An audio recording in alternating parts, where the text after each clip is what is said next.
The truth is that I didn't know I was going to do a PhD in math. That's why I say it's an adventure. When I was in high school, I didn't know where I was going. I knew I liked math. So it was a decision time to go to college. And my mom and my dad had their own business, of course. They're saying, Bon, why don't you do a degree in business? We can use you here. And I started the first week. I went to study business. Believe me, by the second week, I changed. And guess what did I choose? Math. And many people discouraged me because they said, what are you going to do with a degree in math? You have very limited options. But I didn't want to believe that. Math is just too amazing for it to limit my possibilities. So I studied math. It was 4 years. Now, Johnny mentioned, you have to work hard. And you do, but you also have to do things that you like. So if you like soccer, then play soccer while you're going to the university. Yeah. If you like collecting stamps, then form a group with other people that like collecting stamps. Now, do you know what I loved to do when I was in college? You're not going to believe this. But I was doing fashion modeling. I was going to the hotel and doing a fashion show.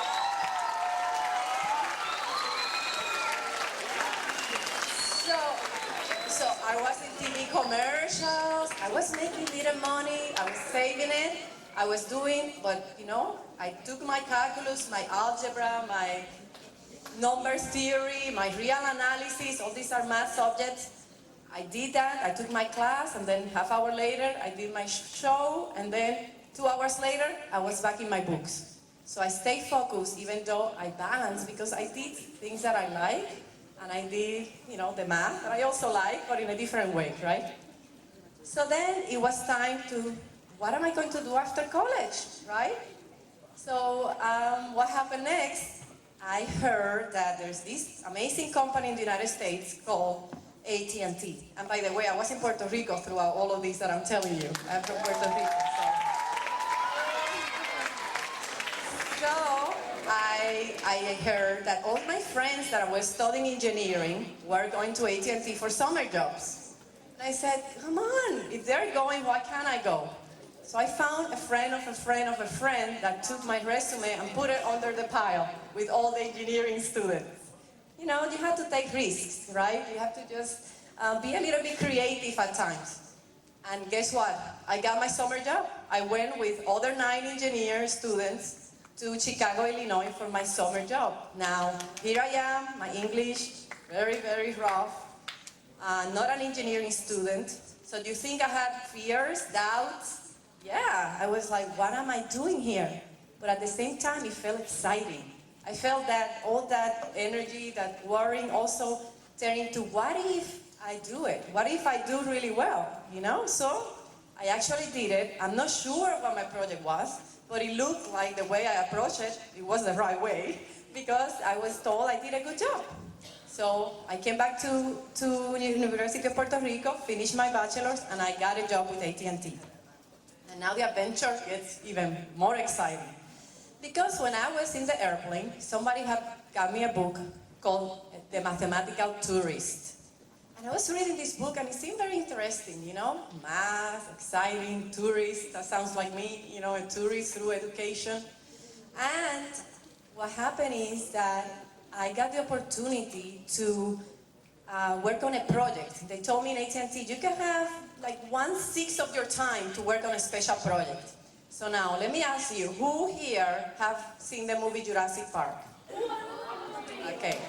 So I want you to watch it again and look carefully for the mathematician in that movie. There was a mathematician that was telling everyone Jurassic Park is not going to work because there's something called chaos theory. Chaos theory tells you that small changes in a system can create catastrophic results. And for example, in weather, why do you think it's so hard to predict the weather? It's all about math, it's all about chaos theory. And it's because a butterfly flying in Africa can cause a hurricane in Puerto Rico. And that, if you want to learn more about that, then you can call me or start reading about chaos theory.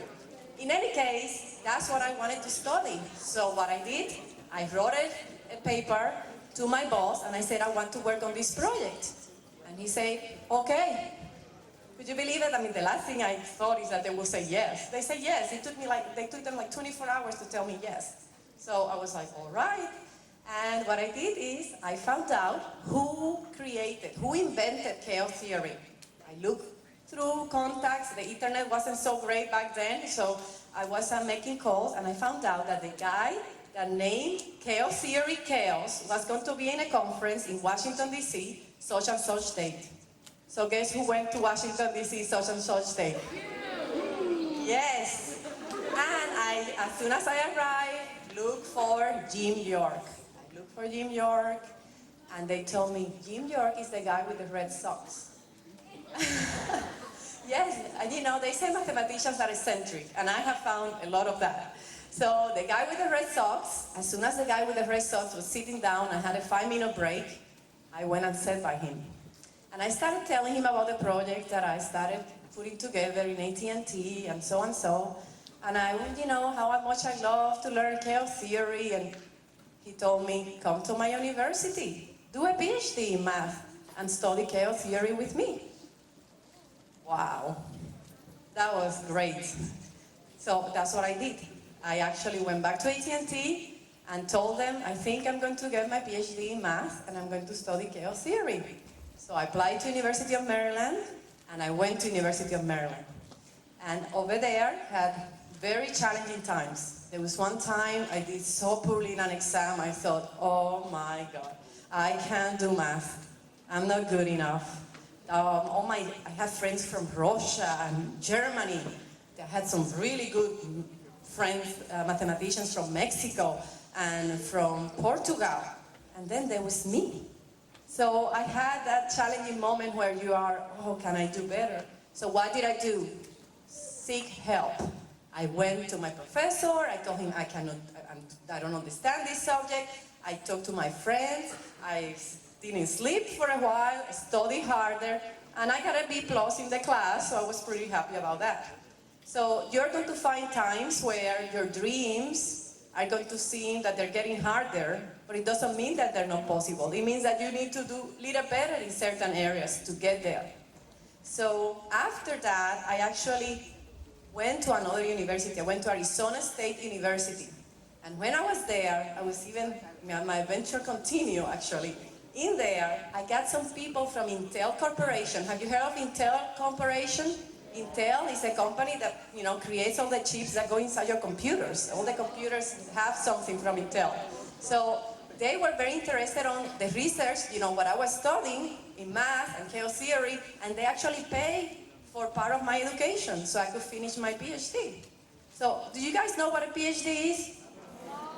No? So PhD is after you study, you know, your bachelor degree is 4 years, then usually you do a master's degree if you want to study, specialize more, maybe 2 years, and then you can still study another 4 years or so and be more specialized. But what is key is when you do a PhD is that you have to invent something new.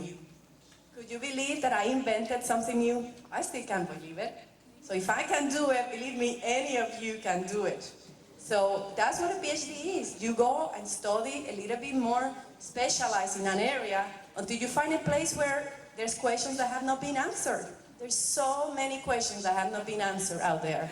And then you work and try to answer that question. And that's what I did. So I was very proud to graduate.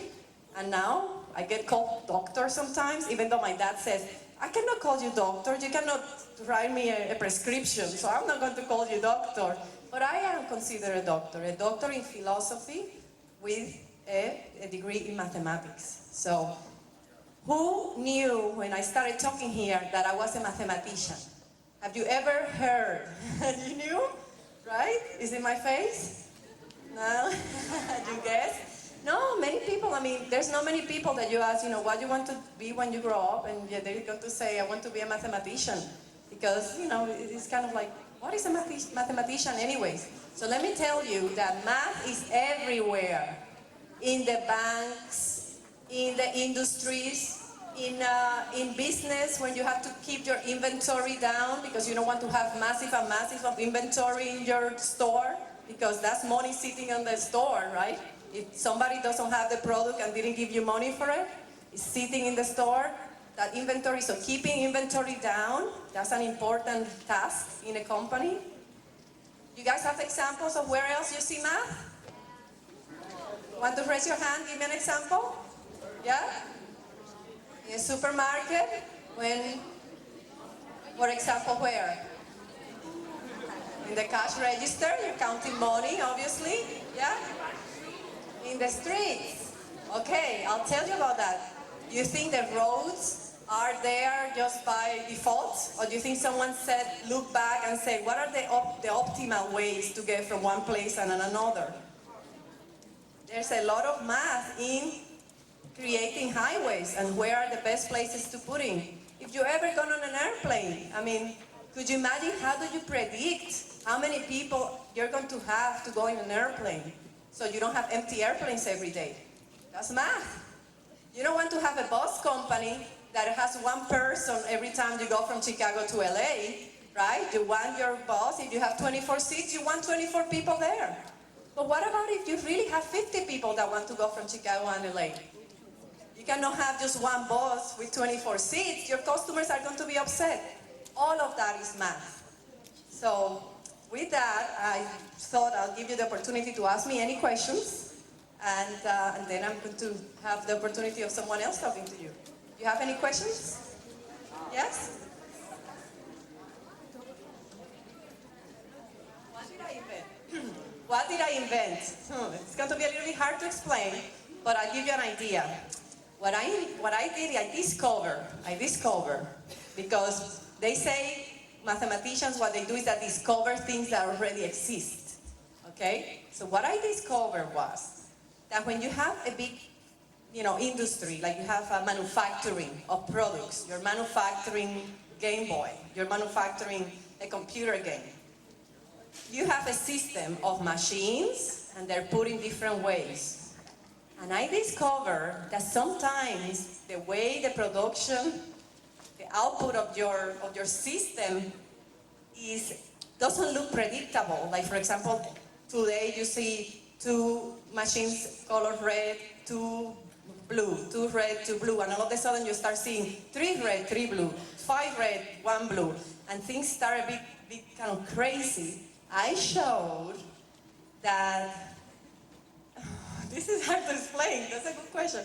I showed that even though these look unpredictable, okay, it looks like you cannot predict what's going to happen. What has happened is that you have a periodic behavior that has such a long period that when you look at it, it looks random, it looks crazy.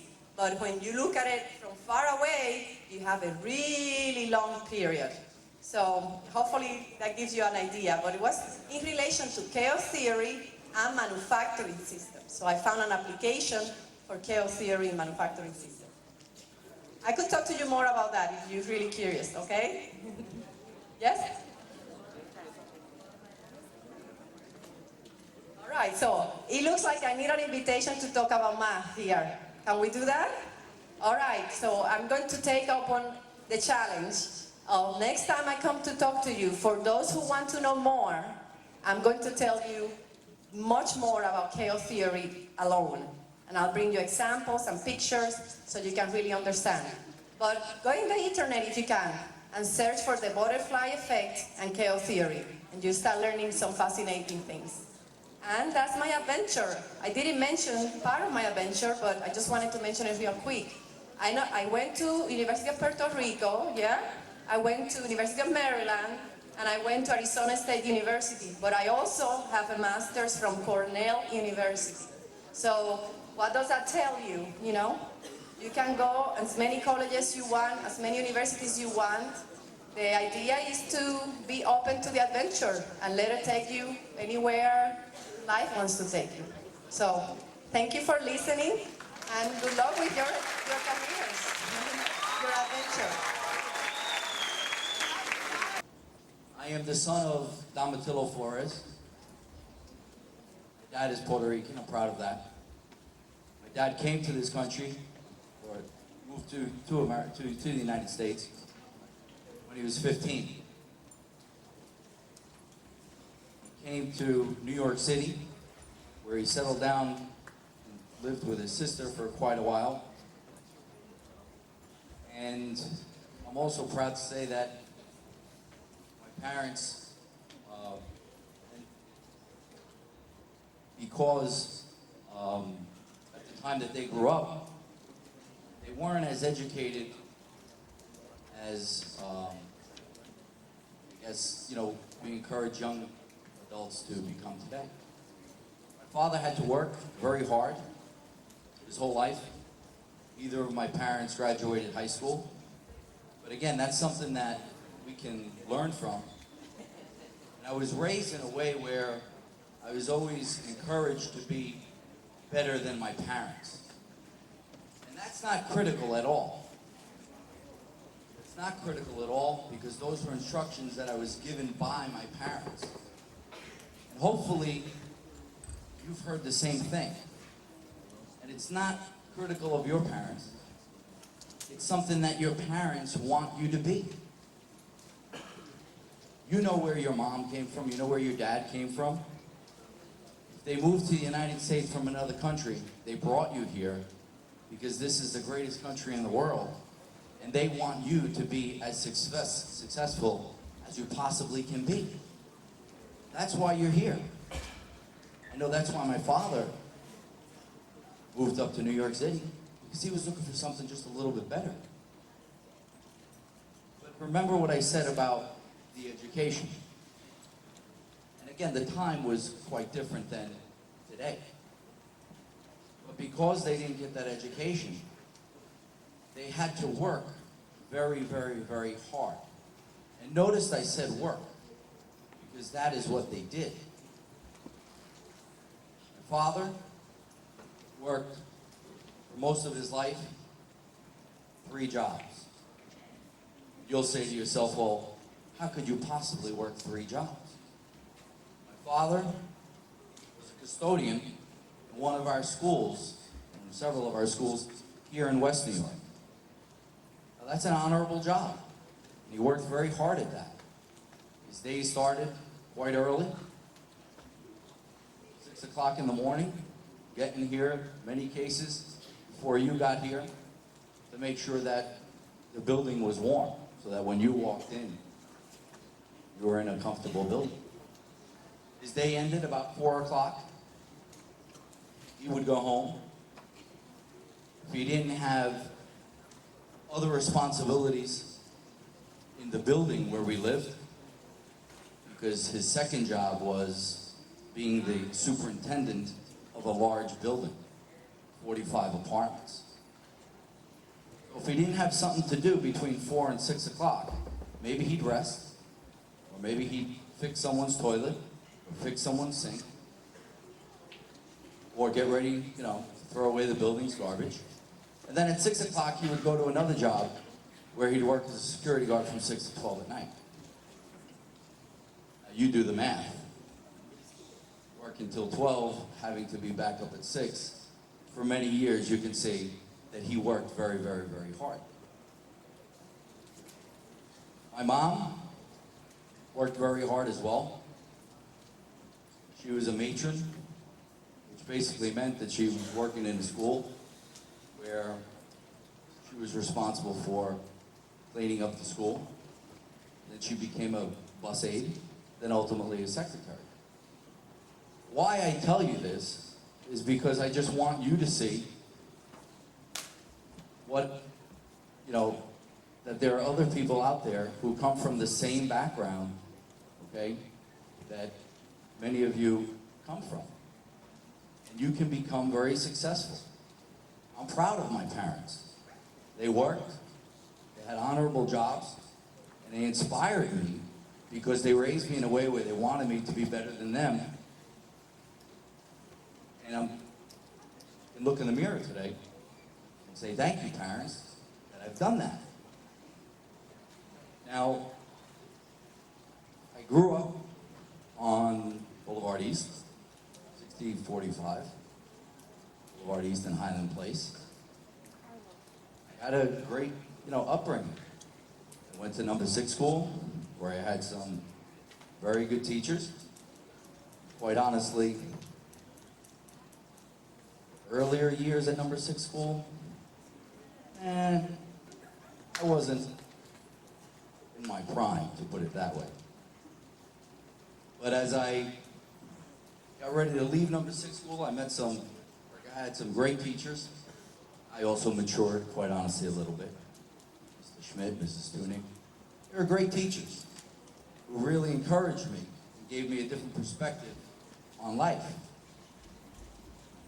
Now, I realized that, hearing my parents say, we want you to be better, we want you to be better, we want you to be better, that the only way of being better is by getting it through education. I've heard other speakers say, that there's no magic wand. No one's going to wave a wand over your head, and all of a sudden, you're going to have that certificate or degree on the wall. It all comes through work. Now, I told you a little bit about what my parents did, and I'll proudly tell you this. And it's also, affected me and inspired me. Growing up, seeing Dad work as hard as he did, quite honestly, I'm the youngest of 5 children. 5 children. I just got done telling you, quite honestly, the lack of education. I just got done telling you how hard my parents worked. I'm sure your parents worked as hard too. It affected me. There were things that I had to do as a son growing up to assist my family. If my father was at work from 6 to midnight, again, we were the superintendent of this large building. There were many nights where I'd be playing with my friends on Highland Place, and I was called in with my brother.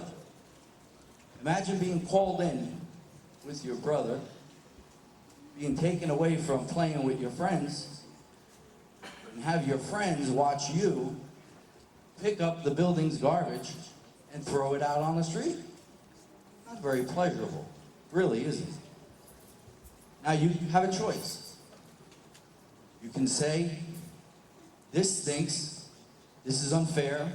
You can pout, you can moan, you can complain, or you can do something about it. And you can look at yourself and you can say, I'm doing it because I'm part of this family and my dad needs my help. But you can use it to motivate yourself to make sure that you, as you become an adult and you have children someday, that you encourage them and inspire them to be better so that they don't have to do what you did. And my friends, I'm sure that is the way you're raised. That is what your parents want for you. They want you to be better. They want you to have an easier life than their life. And I'm proud to say that my life is easier. My life is better. My children, I have a daughter who is 13. She's in 8th grade. She has not had to do some of the things that I did. And that's fine. That is okay. Because that's what happens in the generations. That's the goal. Okay? I'm proud to say I am better off than my parents. And I would be extremely proud one day if my daughter was standing up here as the doctor, as the lawyer, as the engineer. Because that is what parents want for their children. I enjoyed that job. I really did. I enjoyed that job so much because I was in front of 5th graders. And you know the DARE program, I'm sure many of you have had it, talking about staying away from drugs and drugs are bad, talking about consequences and risks and thinking about things before you go ahead and do it. I enjoyed that so much because I felt like it was an opportunity to talk to you. Talk to you to make you realize that life is full of consequences. And I enjoyed trying to make kids realize that you have to think before you go ahead and do things. One of the things that I know, without a doubt, from being a dare officer and from working down the juvenile bureau, is that you're going through very difficult times. You know, you have your parents talking to you about get an education, get an education, get an education. And that's great. Your teachers do the same thing. But then you leave here and you deal with some of your friends who unfortunately try to unravel and pull you in a direction opposite your parents and your teachers. What I really want you to think about and always remember is it's cool to be smart. It really is. It is absolutely cool to be smart. You see, I know what you're going through. At your age, it's a class clown, it's a tough guy, it's a tough girl, it's a class bully. They're, at your age, the people who in your mind are cool. And the kid who gets good grades, and who studies, and maybe who doesn't get into trouble, well, he's the nerd, or she's the nerd, or he's the geek. I know what you're going through. And you know what? Nothing has changed. It was that way when I was in your seat. But I want you to fast forward about 10 years. Fast forward, you're 7th graders, you're 12. I want you to fast forward about 12 years. And I just want you to think about listening to what your parents have told you to do. Okay? Think about, where you come from. Think about getting that education. About 10 years from now, you're going to be 22. You're going to be graduating college. Okay? You're going to be possibly getting a job and or choosing to continue on with school. And when you get that job, you're going to be successful. And as you drive north on Hudson Avenue, there is a good chance that you're going to see the person who's your age, who was the class clown 10 years ago, who was the bully, who didn't care about school, who didn't care about an education. As you're driving by in your nice car with your education in hand, with your certificate and diploma on the wall, you're going to see that person standing on the corner. And that's what you got to realize. You have to get your education. Don't be distracted by the class clown. Don't be distracted by the bully. See, right now they may be funny, but I can tell you that funny does not pay bills. Being the tough guy or the tough girl doesn't pay bills. And in the total scheme of things, when you're 22, 23 years old, if you're able to say, wow, as you're standing on that corner, I was really cool in 7th grade. People just thought I was a barrel of laughs. Isn't that great? That won't get you anywhere, my friends. That really won't. That is not what counts. That is not what's important. What's important is you stay in school, you get your education, because the education is the key to the future. Not being cool, not being the class clown, not being the tough guy, not being the tough girl.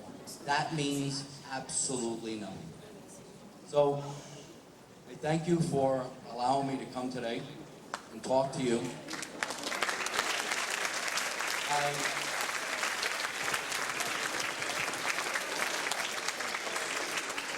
I want you to realize that like I said, came from, a tough background, or a background where at least it wasn't a wealthy background.